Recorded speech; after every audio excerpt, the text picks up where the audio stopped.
आता आपल्या आवडत्या मालिकेचे संपूर्ण भाग मालिका प्रसारित झाल्यानंतर लगेचच पाहू शकता फक्त सन नेक्स्ट वर। भारतातील प्रेक्षकांसाठी मोफत सेवा। या किती सुंदर आहे, खूपच छान आहे हो। आम्हा जहागीरदारांचं मन आहेच मोठं। कोणालाही गिफ्ट देताना आम्ही काही मागे पुढे बघत नाही। हा, पण गिफ्ट घेणाऱ्याला कळलं पाहिजे ना, गिफ्ट घ्यायची आपली कुवत आहे की नाहीये।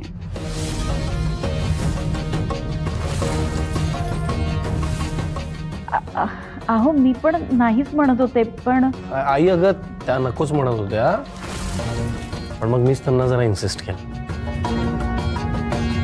ताई आणि देवांशनी प्रेमाने घेतलंय ते त्याच्या सासूबाईंसाठी, असू द्या ना। मग मी कुठे परत करायला सांगते। बहिणी जरा प्रॅक्टिकली विचार कर, हा एवढा महागातला हार घालून या कुठे जाणार आहेत? फार फार तर चाळीतल्या गणपतीच्या कार्यक्रमात, नाहीतर शेजारच्या बाईकडे हळदी कुंकवासाठी। एवढा महाग हार, याची किंमत यांना पेलवणार आहे का? ताई हो, प्रेमाने दिलेल्या गोष्टीचं वजन बघायचं नसतं, आणि हार कितीचा आहे यापेक्षा देवांशनी तो कुठल्या भावनेनी त्यांना दिलाय ती भावना जास्त महत्वाची आहे ना। सुमनताई, अहो तुमच्या जावई बापूंनी इतक्या प्रेमाने दिले तुम्हाला गिफ्ट, मी तर म्हणते तुम्ही अभिमानाने मिरवा तो घालून।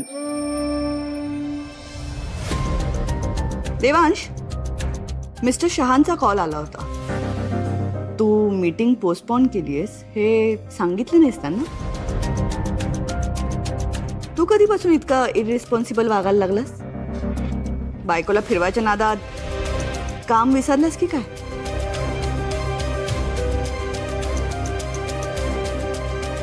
नाही अगं, झालं काय, मी त्यांच्या सेक्रेटरीला सांगितलं होतं, पण ती त्यांना सांगायचंच विसरली। पण नंतर शहांशी बोलून मी मीटिंग रिस्केड्यूल पण केली। हो, पण संध्याकाळी पूजा आहे म्हटल्यावर दिवसभर बाहेर फिरायला जायची गरज नव्हती ना। ताई, अहो वेळेतच आलेत ते, तुम्ही नका काळजी करू, सगळं गुरुजींनी सांगितल्याप्रमाणे होईल। सई, देवांश, जा तुम्ही लवकर आवरून या, बरोबर 7 वाजता आपल्याला आरतीला सुरुवात करायची।